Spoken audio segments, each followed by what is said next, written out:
lugar, quiero dar la bienvenida y un agradecimiento enorme a la doctora Mónica González Contró, que es la abogada general de la Universidad Nacional, de la UNAM, de la Universidad Nacional Autónoma de México, que tiene en sus manos esta responsabilidad mayúscula en un momento tan difícil en que en la sociedad mexicana el tema de la violencia se ha vuelto recurrente.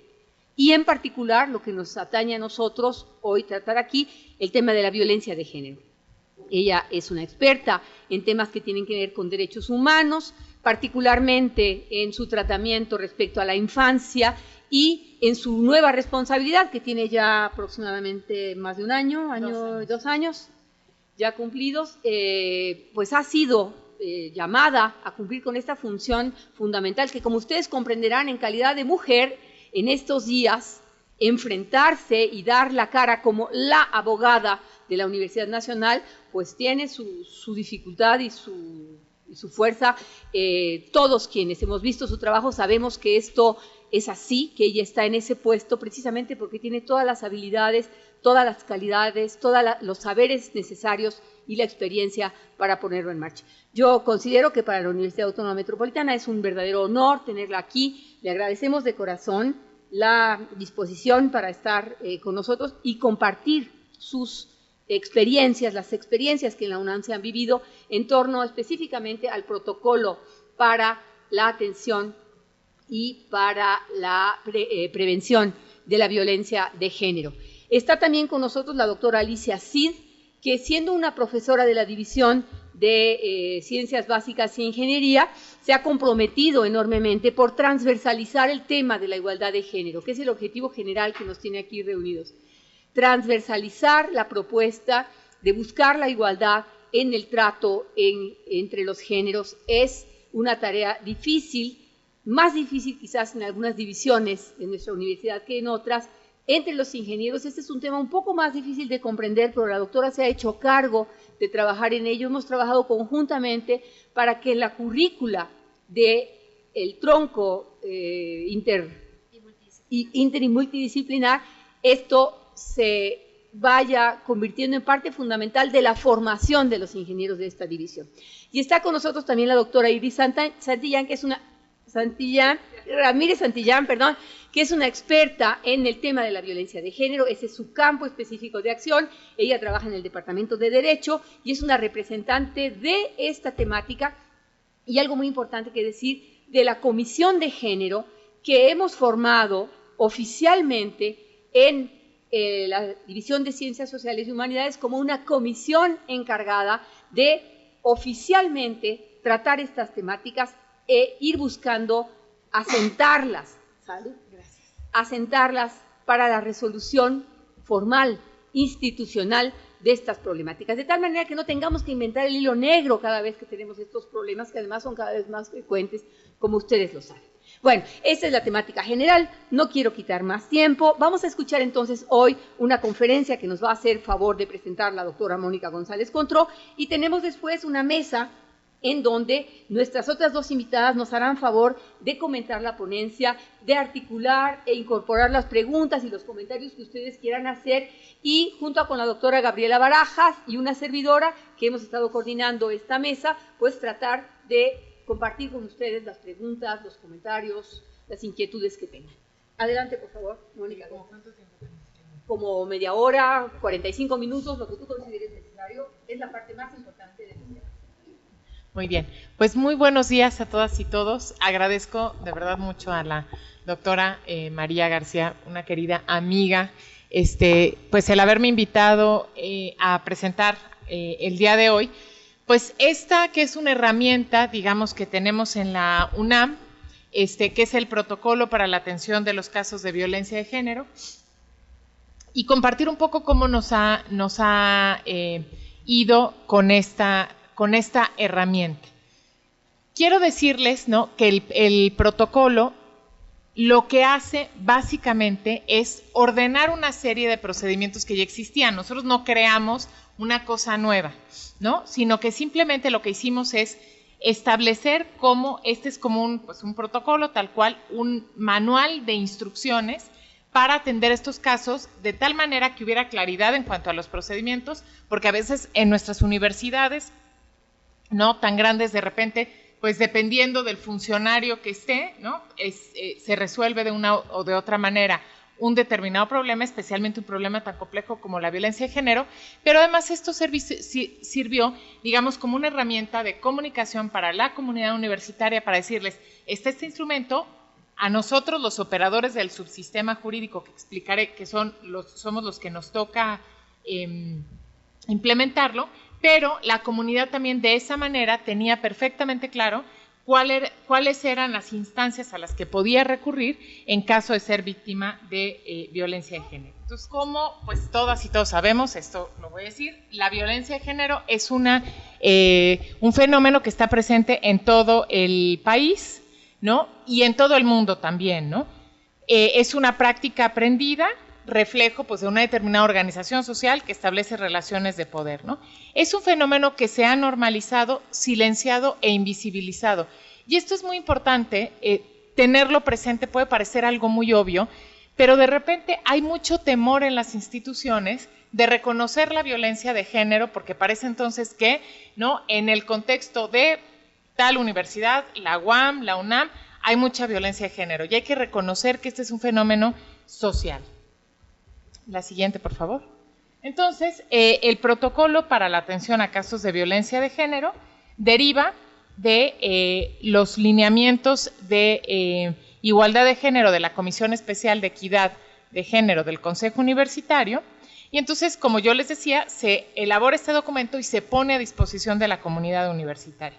La premisa fundamental de la que partimos es que todas las personas tenemos derecho a la autodeterminación y al desarrollo personal y no debemos ver mermados estos derechos por temor a ser violentadas física, sexual o psicológicamente en función de nuestra condición de sexo o género. Esto también es muy importante porque tenemos tan normalizado el tema de la violencia de género que a veces, ¿no? Muchos varones, por ejemplo, no entienden por qué pues qué tiene malo decirle un piropo, ¿no? O los profesores en clase hacer determinados comentarios hacia las mujeres. Y entonces el mensaje es que todos tenemos derecho, ¿no? En primer lugar, la autodeterminación, pues si yo no doy ninguna pauta ni pedí ningún comentario, pues no tengo por qué recibirlo, ¿no? O tampoco pueden tocarme a la fuerza, besarme a la fuerza, y el desarrollo personal, porque lo que sí está comprobado y es muy claro es que en la medida en la que alguien se siente violentada, ¿no? Un profesor, por ejemplo, que hace comentarios misóginos en clase, inhibe el proceso de aprendizaje de las alumnas. La siguiente, por favor. Aquí es muy importante que una decisión institucional también, es que va a ser un instrumento para combatir la violencia de género, no la violencia contra las mujeres. ¿Cuál es la diferencia? Desde luego, la violencia de género puede ser víctima cualquier persona en razón de su género, ¿no? De su sexo o de su género, mientras que la violencia hacia las mujeres solamente pueden ser víctimas las mujeres. Entonces, y lo hicimos para que fuera mucho más amplio, aunque como ustedes van a ver, pues la gran mayoría de las víctimas que han reportado violencia son mujeres, ¿no? Y estas estadísticas, desde luego, se comparten a nivel nacional e internacional. La siguiente. ¿Qué pasa en la UNAM? Bueno, ¿qué instrumentos normativos, ¿no? Igual que la UAM, nosotros somos una institución autónoma que tenemos nuestra propia legislación, pues aquí nosotros tenemos la base para este protocolo en el Estatuto General, en los lineamientos generales para la igualdad de género en la UNAM, esto que digo que es de la Comisión de Equidad de Género del Consejo Universitario, el acuerdo por el que se establecen políticas institucionales para protección de los derechos humanos en la UNAM y el Código de Ética. Digamos, este es el fundamento jurídico. La siguiente, por favor. ¿Qué teníamos antes del protocolo? Nosotros tenemos un programa universitario de estudios sobre género que hace poco menos de un año se convirtió en un centro de investigación de estudios de género. El PUEG, ahora CIEG, hizo un estudio que se llamó Intrusos en la Universidad, y el estudio que se hizo, de 2003 a 2016, es decir, en 13 años, se habían dado 396 quejas por acoso, abuso, hostigamiento sexual, discriminación, violencia de género, discriminación, actos inmorales y violación. Estos eran, digamos, el gran saco, ¿no? Y el PUEG hizo en 2009 un estudio en donde él reporta que las personas, las mujeres que han reportado mayor ser víctimas de violencia son las del sector administrativo, que los hombres, desde luego, son los que más se reconocen como agresores, y que entre la población estudiantil, académica y administrativa, la principal acción tomada frente a situaciones de hostigamiento fue nada, ¿no? La siguiente, por favor. Entonces, tenemos en 2015, a finales de 2015, el rector Enrique Graue toma posesión y se publica un acuerdo rectoral en donde se manda un claro mensaje institucional sobre el problema, y digamos, colgado de este acuerdo, que nuestro acuerdo se publique en nuestro órgano de difusión, que es la Gaceta de la Universidad, de ahí sale el protocolo. El protocolo, quiero decirlo, es una herramienta que no fue aprobada por Consejo Universitario ni publicada, bueno, o sea, sí fue dada a conocer en la Gaceta, pero no es un instrumento normativo per se, más que para los operadores del subsistema jurídico. Esta decisión la tomamos para efectos de que fuera un instrumento mucho más flexible, que no requiriera de grandes procesos legislativos, y teníamos, digamos, como fundamento legal, pues nuestro código de ética, los lineamientos que sí derivaban del Consejo Universitario.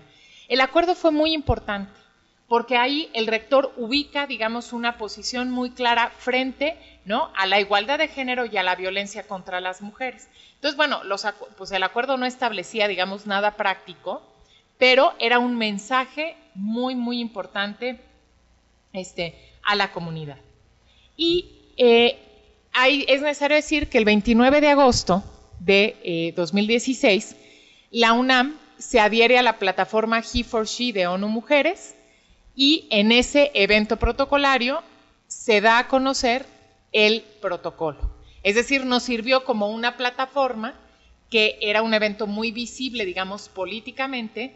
Algo básico es que ahí estaba sentado en la adhesión a He4She, lanzamiento del protocolo, representante de ONU Mujeres, el rector, el secretario general, estaba una servidora, y algo fundamental, nuestros 2 secretarios generales de los sindicatos. Es muy importante comprometer a los sindicatos. Luego les compartiré que para nosotros lo más difícil que ha habido en la implementación del protocolo justamente ha sido la negociación con los sindicatos.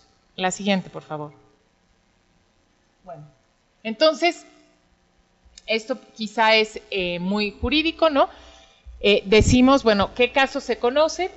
Pues en términos materiales es todos los casos, manifestaciones de la violencia de género, acoso y hostigamiento, y pues se hacen, aquí es a manera de ejemplo, porque en realidad nosotros no tipificamos conductas, sino que nos basamos en el código de ética que establece que los universitarios se deben entre sí un respeto, ¿no? Entonces, bueno, todos estos, el chantaje sexual, el ambiente hostil, el acoso laboral, la violencia docente, la violencia física, sexual, la violación, el abuso sexual, la discriminación por motivos de sexo o género, intimidación o conducta hostil, ¿no?, basada en estereotipos de género, orientación sexual e identidad de género que no incluyan conductas de naturaleza sexual. Es decir, abarca una gran cantidad de conductas. La personal y espacial. Está dirigido a todos los universitarios, académicos, personal administrativo y alumnos, y puede ser por conductas que sucedan dentro de los campi de la universidad o fuera de ellos, pero cuando se trata de una relación que tuvo origen en el campi. Por ejemplo, pues una relación profesor-alumna, ¿no?, que el profesor cita a la alumna pues, en un café para darle las correcciones de tesis, y ahí ocurre, sí se conoce a través del protocolo, ¿no? Entonces, esto es muy importante, ha sido muy debatido, pero una gran cantidad de conductas ocurren ahí. Y la temporal, pues nosotros pusimos 1 año que tiene la víctima para hacer la denuncia, salvo que se trate de una persona menor de edad, que en ese caso, no, en el caso de los alumnos del sistema bachillerato de la UNAM, entonces ahí pues puede ser cuando sea, porque se entiende pues que hay una cuestión mucho más complicada. Siguiente. Bueno, ¿cuáles son las etapas del procedimiento que marca el protocolo? Como les repito, lo que hizo el protocolo fue sistematizar lo que ya había, con solamente 2 novedades, pero ahorita les voy a decir cuál es. Pero bueno, el primer contacto es la primera etapa del procedimiento, se da un orientador, una orientación. Sí es una cuestión muy novedosa, que el protocolo crea la figura de los orientadores y orientadoras. ¿Quiénes son? Personal de la comunidad que quiere, ¿no?, se ofrece para hacer un trabajo voluntario, recibe un taller en materia de violencia de género, y entonces es visible en la comunidad, de tal manera que la persona que cree ser víctima, o la persona que cree haber sido testigo, o incluso alguien que sospecha que pudo haber cometido un acto de violencia de género, porque muchas veces lo tenemos tan metido en la cultura, ¿no?, que pues hay actuaciones que se consideran normales, muchas veces, especialmente por los varones, que son violencia de género, puede acudir a este orientador y orientadora. Nosotros hasta ahorita hemos capacitado únicamente alumnos y alumnas, ¿no? Nuestros integrantes del Consejo Universitario se capacitaron también. Y esto es muy importante porque también nos hemos dado cuenta que actúan como difusores de la violencia de género. Vamos creando más conocedores, ¿no?, de lo que es la violencia de género. Entonces, estos orientadores tienen un papel muy acotado, tienen el primer contacto, resuelven dudas y remiten. Ellos no levantan la queja, no hacen nada porque no son empleados de la universidad, son simplemente voluntarios. La segunda etapa ya es la interposición de la queja y la definición del procedimiento. Se presenta la queja. Otra cosa que sí fue novedosa y muy importante es la posibilidad de establecer medidas urgentes de protección.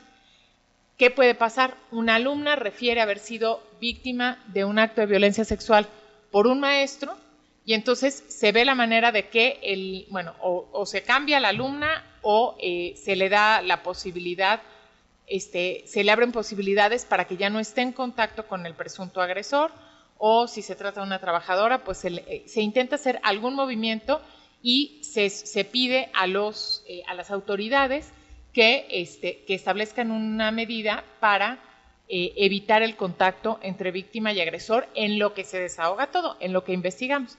Pero esto ha sido también muy importante porque muchas veces está en riesgo la integridad de la víctima. Puede ser también, ¿no?, en un caso de estos, pues que se determine que quien tiene que evaluar es una persona distinta a la que ¿no?, tomó el curso. Entonces, bueno, esta también es una novedad del protocolo. Y después, bueno, se da propiamente el procedimiento. Aquí después voy a platicar un poco de los medios alternativos de solución de conflictos, que es una posibilidad cuando se da un caso de violencia de género, y que se ha debatido mucho, pero realmente hemos tenido casos muy exitosos que se han resuelto por esta vía. Hay una situación aquí. Nosotros tenemos en la universidad plazos muy cerrados, digamos muy breves, para hacer los procedimientos de investigación administrativa, porque igual que les pasa a ustedes, ¿no?, nosotros tenemos 2 sindicatos, y entonces estos sindicatos tienen contratos colectivos de trabajo que hay que respetar, no nos podemos saltar el contrato colectivo. Entonces, cuando se inicia, cuando hay una denuncia, empiezan a correr los plazos para una eventual sanción a través del procedimiento de investigación administrativa, que es el que está contemplado en nuestro contrato, y al mismo tiempo se intenta, si es que hay disponibilidad de las partes, como lo veremos, el procedimiento alternativo. ¿Por qué lo tenemos que hacer en paralelo? Porque si nosotros decimos, bueno, pues nos vamos por el alternativo, y resulta que las partes no llegan a un acuerdo, ya se nos quemaron los plazos para el procedimiento formal. Y entonces lo que generaríamos es pues que ya no pueda haber ninguna sanción para la persona, ¿no? Entonces, esto ha sido un reto grandísimo, porque tenemos 20 días en ambos contratos para hacer, digamos, concluir el procedimiento. Entonces, eso ha sido un reto importante, pero bueno, vamos, digamos, ajustando y tratando de ver qué podemos hacer. Bueno, después, ¿cuáles son los principios? Los voy a mencionar muy rápido. Debida diligencia, ¿no?, que realmente se actúe y se hagan todas las acciones encaminadas a la sanción. La confidencialidad, esto es muy importante para que las víctimas se sientan ¿no? Confiadas en que pueden ir a contar todas sus, ¿no? Lo que les pasó y que no se dará a conocer, también por temor a represalias. La transparencia, debemos explicar siempre a las personas cuál es el procedimiento. Esto que parece algo tan básico ha sido algo muy importante, el mantener constantemente informada a la persona que inició un proceso de cómo va su procedimiento, en qué etapa está, ¿no? Y la accesibilidad, ¿no? Es decir, que sea pues un procedimiento que esté accesible, que todas las personas sepan a dónde acudir y que se dé en igualdad de condiciones, ¿no? A ver, la siguiente, por favor. Los medios alternativos de solución de conflictos. Hay un gran debate en temas de violencia de género acerca de la mediación y porque pues, no se recomienda en muchos casos de violencia de género. Nosotros lo que hemos hecho, que ha sido la verdad que ha sido una experiencia muy bonita, es hacer, digamos, medios alternativos con enfoque de justicia restaurativa, porque la mediación supone igualdad entre las partes. Y el problema es que en la violencia de género normalmente no hay igualdad entre las partes, ¿no? Es muy difícil que se dé esto. Y en cambio el enfoque de justicia restaurativa lo que hace es, digamos, proteger a la víctima para permitirle, ¿no?, llegar a un acuerdo. ¿Y qué es lo más importante de esto? Para mí, que genera conductas y ha generado procesos realmente transformadores de la cultura. Porque hemos tenido muy poquitos casos, se los tengo que decir, porque lamentablemente es muy complicado.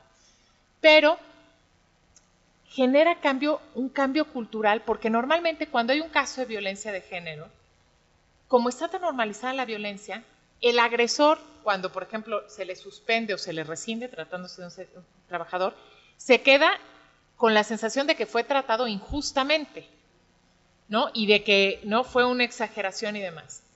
En cambio, y la víctima pues se queda, pues sí, ya lo rescindieron y yo qué, ¿no? O sea, se queda con una sensación terrible. Y el enfoque de justicia restaurativa, los medios alternativos con justicia restaurativa ya realmente logran que haya, digamos, este diálogo entre las partes. Y les voy a mencionar un caso. Hubo en una escuela, ¿no?, un profesor que en un contexto de un laboratorio, pues le robó un beso a una chica. Y la chica fue a levantar la denuncia y estaba profundamente afectada, ¿no?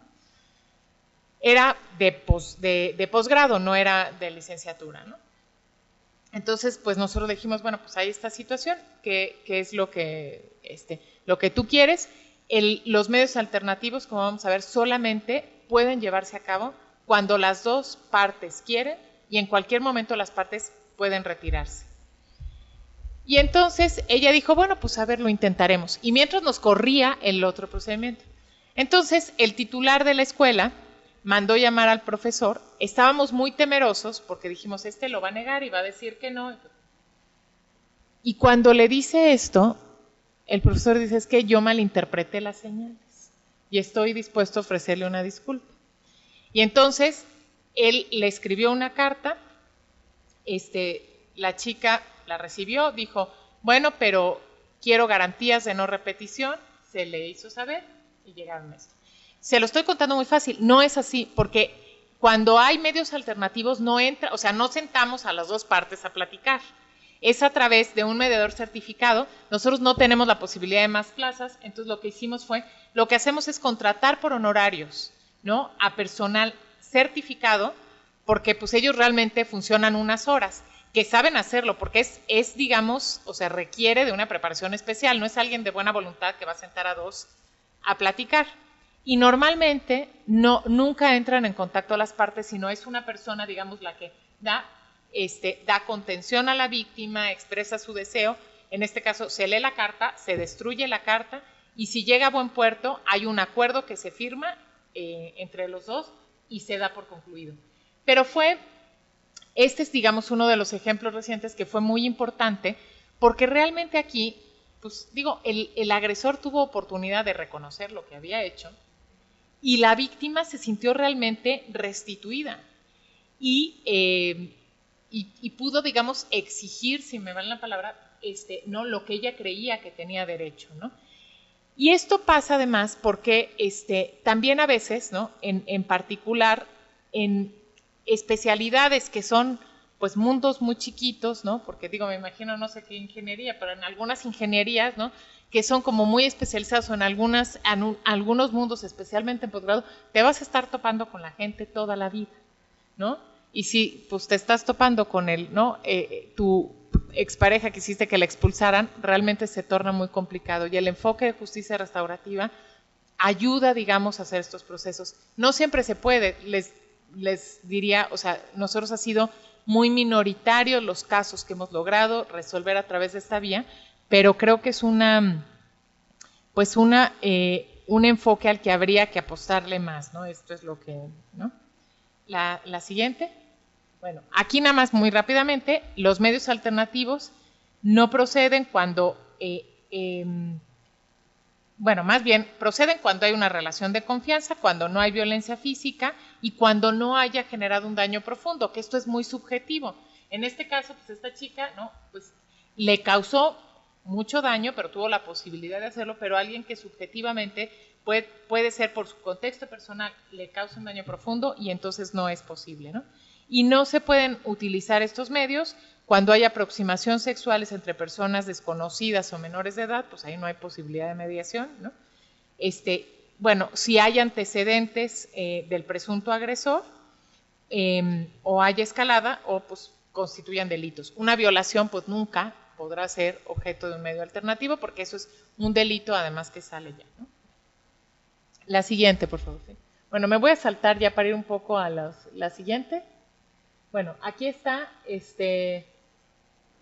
un poco cuál es el esquema, ¿no? El vigilar la eficiencia de las medidas, restaurar el ambiente sano y seguro, prevenir otros actos de violencia y, bueno, el objetivo final es la comunidad sin violencia de género, ¿no? La siguiente, por favor. Bueno, una de las cosas que decía que establecía el protocolo era una evaluación de los mecanismos de atención, y a un año de la implementación, la siguiente, por favor, publicamos nosotros un análisis, un informe que está disponible en la página de la Abogada General de la UNAM o en igualdaddegénero.unam.mx. Ahí tienen ustedes el informe completo. Yo les voy a dar algunas de los resultados. Este informe, pues, o sea, el año pasado, el 29 de agosto, se cumplió un año, ¿no? Entonces, se construye el informe a partir de las denuncias. La gente no va y dice, es que sufrí acoso sexual. Las personas narran conductas y nosotros, para efectos de estudio, hicimos esta tipología. Porque algo que es muy importante es que la universidad, las autoridades universitarias, no conocemos de delitos. Y esto es importante tenerlo claro porque a veces, ¿no? Nosotros tuvimos un caso, por ejemplo, en el que el tribunal universitario había determinado sancionar y la comisión de honor del consejo universitario, que es, digamos, una instancia revisora de las decisiones del tribunal, pues un abogado ahí, ¿no? Convenció a la comisión de que como no se había comprobado el tipo penal, no ameritaba la expulsión. Entonces, es muy claro, yo hablé con algunos colegas que no son abogados, ¿no?, especialmente del área de ciencias, y les dije, es que el proceso penal tiene una lógica completamente diferente. Nosotros no sancionamos por la violación, nosotros sancionamos faltas a la disciplina universitaria, que es muy diferente, ¿no? Y no tenemos esquemas tan rígidos porque no vamos a meter a la cárcel a esta persona. Si consideramos que hay los suficientes méritos, se le expulsará de la universidad. Pero hay un mundo de diferencia y son dos lógicas completamente distintas, ¿no? Pero nosotros, sí era importante, a pesar de que no se sanciona por violación, por acoso, por abuso, nosotros sí hacer esta tipología para conocer el fenómeno, para conocer cuál es la situación de la violencia en la universidad, ¿no? Entonces, bueno, se hizo la tipología y hicimos distintos cruces que ahorita vamos a ver. La siguiente, por favor. Bueno, fíjense ustedes, ¿se acuerdan que había 396 quejas en 13 años? En un año tuvimos 234 personas que levantaron una queja. Es decir, hubo un aumento de 1,200%, lo cual supone pues que hubo un ejercicio, digamos, o sea, que fue efectiva la comunicación que se dio a través del acuerdo rectoral y del protocolo. Porque les digo, no inventamos, sí, inventamos los orientadores y los medios alternativos, esas y las medidas urgentes, pero todo lo demás ya existía. Pero la gran diferencia es que la comunidad no lo conocía y sí marcó un antes y un después el que el rector se posicionara públicamente frente a la comunidad a decir no vamos a tolerar la violencia de género. Y entonces, pues, fue un aumento muy, muy importante de denuncias. Son 234 personas, 203 personas presuntas agresoras. ¿Por qué hay menos agresoras que quejas? Porque hubo una queja colectiva que se presentó en contra de la porra de la Facultad de Ingeniería. Entonces, ¿por qué una porra misógina? ¿No? Creo que era vino, mujeres y orgía arriba la Facultad de Ingeniería. Y entonces un grupo de alumnas, ¿no? se juntaron para presentar una queja en contra de esa porra que consideraban violenta y además profundamente excluyente, que seguramente fue cuando no había ¿no? mujeres en la Facultad de Ingeniería, o una o dos que las pobres digamos, no tenían realmente esta posibilidad. Y se inició un proceso, todavía inconcluso, para crear una nueva porra que realmente no sea violenta, ¿no? Pero esto también es muy interesante. La siguiente, por favor. Bueno, en cuanto a datos demográficos, pues ahí lo tienen ustedes claramente. Las personas que interpusieron una queja, 96.6% fueron mujeres y los presuntos agresores, 96% hombres. De la comunidad LGBTI que presentaron una queja, pues tenemos solamente el 2.9%, ¿no? Y aquí viene homosexuales 2.1, transexuales 0.4, bisexuales 0.4. Esto no quiere decir que no haya violencia de género en contra de las personas de la comunidad LGBTI, de ninguna manera. Pero sí quiere decir pues que quizás están un poco menos empoderadas y tienen un poco más de ¿no? Reticencia, sí, o desconocimiento o temor incluso para presentar quejas, ¿no? La siguiente, por favor. Después, bueno, este es un dato importante también. Las personas que presentaron queja, el 80.9 son estudiantes, 47.8 de los presuntos agresores son estudiantes, ¿no? Luego, en los académicos, el 3% presentaron queja, 24.2 son agresores, administrativo 9% presentaron queja, 12.8 presuntos agresores, ¿no? Y luego tenemos, bueno, de confianza, externos también, que pues en el caso de los externos desafortunadamente no se puede hacer nada cuando el agresor es externo, cuando la víctima es externa y el agresor es interno, desde luego que sí, ¿no? Y no identificado, pues son 6.4 cuando alguien, por ejemplo, pues en el transporte público o en los baños incluso sufre un acto de violencia de género, pero no identifica al agresor. La siguiente, por favor. Bueno, aquí nosotros hicimos esta tipología también porque las relaciones en las universidades son muy complejas. Y entonces esta tipología fue construida para hacer este informe. Que me voy a voltear. A ver, hay un tipo de relación que es personal, pareja, ¿no? ¿no? Son pareja, pero no tienen una relación académica, no son compañeros. Entonces, pues nada más son dos universitarios que son pareja. Expareja o amistad. Tenemos un problema muy importante de violencia de pareja y particularmente de exparejas. Académica, ¿no? Puede ser profesor-alumna, alumna-profesor o compañero-compañero. Laboral, subordinado o par. Pero luego tenemos las combinaciones que es personal-académica, puede ser, ¿no? Un profesor y una alumna que son pareja, que tienen una relación de pareja, ¿no? O dos académicos que también tienen una relación de pareja, o personal laboral cuando se da, digamos, esto entre trabajadores. La siguiente, por favor. Bueno. Entre las relaciones entre víctimas y agresores, el 40% tienen una relación académica y en segundo lugar, ¿sí? Tenemos una relación de tipo laboral. Ninguna, es decir, que no tenían relación entre ellos. Y entonces vemos que la parte, digamos, lo más pesado, lo más fuerte, está desde luego pues en la relación académica que normalmente se da entre profesores y alumnos. La siguiente, por favor. Y aquí, bueno, vamos a ver, el vínculo académico se da lo más fuerte, compañera a compañero, los actos de violencia, el 96.5%, y cuanto en vínculo personal, el mayor número de denuncias se concentra en exparejas. Y esto nos habla también mucho de, pues del tipo de, pues de sociedad que estamos construyendo, particularmente el manejo emocional, y tenemos muchos en sistema bachilleratos, pues del chico que no soporta que la novia lo haya dejado, entonces la acosa, ¿no? Va tras ella, la amenaza, hemos tenido incluso que van a su casa y bueno, pues esto realmente nos preocupa mucho. La siguiente, por favor. Bueno, aquí nosotros hicimos un cuadro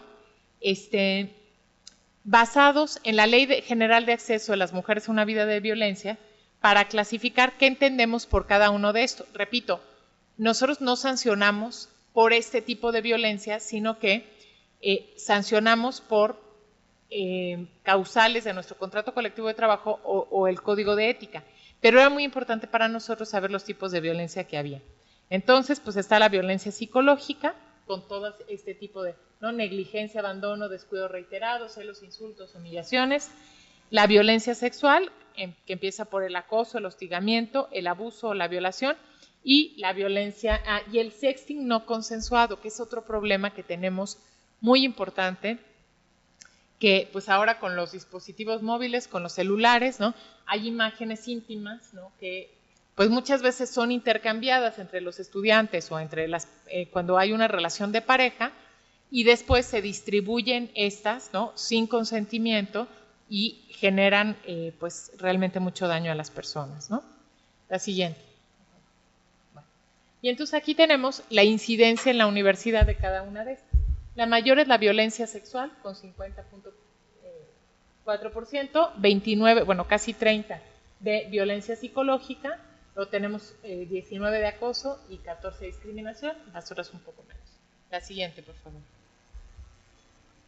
Bueno, aquí está esto que yo les comentaba, que a lo mejor es un poquito denso, pero cuando nosotros sancionamos ya sea a un alumno, a un académico o a un administrativo, es por estas conductas, nos basamos en estas normas, porque no vamos a encontrar pues, la violación ni el abuso sexual, ni en los contratos colectivos, ni en los códigos de ética. Entonces, por ejemplo, del Estunam, incurrir en actos de violencia, amagos, injurias o malos tratos contra el personal de la universidad, incurrir en actos de violación sexual, falta de probidad o honradez, cometer actos inmorales. Esto está en nuestro contrato colectivo y este es, digamos, como nuestro asidero. Lo mismo con APA-UNAM, y en la responsabilidad disciplinaria, que es entre alumnos, es actos que tiendan a debilitar los principios básicos de la universidad, hostilidad por razones de ideología o personales manifestadas contra cualquier universitario, comisión de actos contrarios a la moral y al respeto que entre sí se deben los universitarios. Nosotros por ejemplo, cuando el tribunal universitario expulsa a un alumno, es por una de estas tres causales. La siguiente, por favor. Bueno, aquí son los tipos de procedimientos. Tenemos que se inició procedimiento a 150 agresores, ¿no? Y pues en este caso hay algunos que ya están concluidos, otros están en proceso. La siguiente, por favor. Aquí está también el número total de procedimientos formales, y que en el 19 de los casos, esto es muy importante, se utilizaron las medidas urgentes de protección, que esto también ha sido muy bueno porque le da mucha confianza a la víctima y le permite, digamos, salvaguardar su integridad. La siguiente, por favor. Bueno. Y como parte de otras cosas que se han hecho, ¿no? Pues han sido todo el tema de la capacitación, al personal del subsistema jurídico, entonces ha sido, y a los orientadores y orientadoras, estos alumnos, ¿no? Que les digo que hacen un trabajo voluntario y que se les dio la capacitación, se les entregó un kit. La siguiente. Se hizo también una campaña el año pasado muy linda, especialmente a nivel bachillerato, pero este año también se hizo a nivel licenciatura. El año pasado se llamó, el hashtag era Cupido no pega, y fuimos con marcos eso salió de un grupo focal el hashtag de la campaña, y este año fue Basta la violencia de género. Entonces íbamos ahí, se tomaban los jóvenes fotos. Este año tuvimos en colaboración para el 14 de febrero, que yo no sé si aquí lo celebran, pero en la UNAM es una cosa así como, ¿no? Entonces todo el mundo lleva globos y chocolates como para resignificar, ¿no? Lo que es ese día, ¿no? A través, pues, de las relaciones del amor, de la amistad, especialmente los chavos de prepa, ¿no? El 14 de febrero realmente es un día muy importante. La siguiente, por favor. Entonces, miren, ahí estaban, o sea, fuimos a las prepas, entonces con se tomaban fotos con estos marcos, y este año se hizo tanto en prepas como en Ciudad Universitaria, el lema era Basta de violencia de género. Y entonces ahí lo hicimos con INMujeres, con el INJUVE, y pues las distintas áreas de la universidad. La siguiente. Y ya también, o sea, hemos tenido pues participación en programa y, digamos, se ha intentado como ir comunicando esto. La siguiente, por favor. La siguiente. La siguiente. Bueno. Y finalmente, pues, ¿cuáles son los retos que nosotros detectamos para ¿no? digamos, ahora 1 año y medio del protocolo? En primer lugar, la revisión constante del protocolo, o sea, todos los procesos son susceptibles de ser mejorados, y entonces estamos en constante revisión, tanto consultando a las víctimas como a las expertas de la universidad en los casos de violencia de género. También el fortalecer las capacidades técnicas de las personas que dan atención. El primer contacto es muy importante. El primer contacto, más allá, bueno, de los orientadores desde luego, pero aquí también nosotros damos contención a las víctimas. En el equipo que recibe las denuncias hay una muy buena psicóloga que se da, ¿no? Pero es muy difícil, también ha sido todo un reto el capacitar y sensibilizar a los abogados, porque pues finalmente los abogados viven en esta cultura y en este país, y son ellos, digamos, los que tienen que iniciar el procedimiento, cualquier procedimiento, ya sea disciplinario para los alumnos o administrativo para académicos y trabajadores. Entonces, esa ha sido una labor súper importante, como para que sean sensibles de lo que es un acto de violencia de género. Y la verdad, bueno, pues a través de mucha insistencia, algo ahí vamos trabajando, ¿no?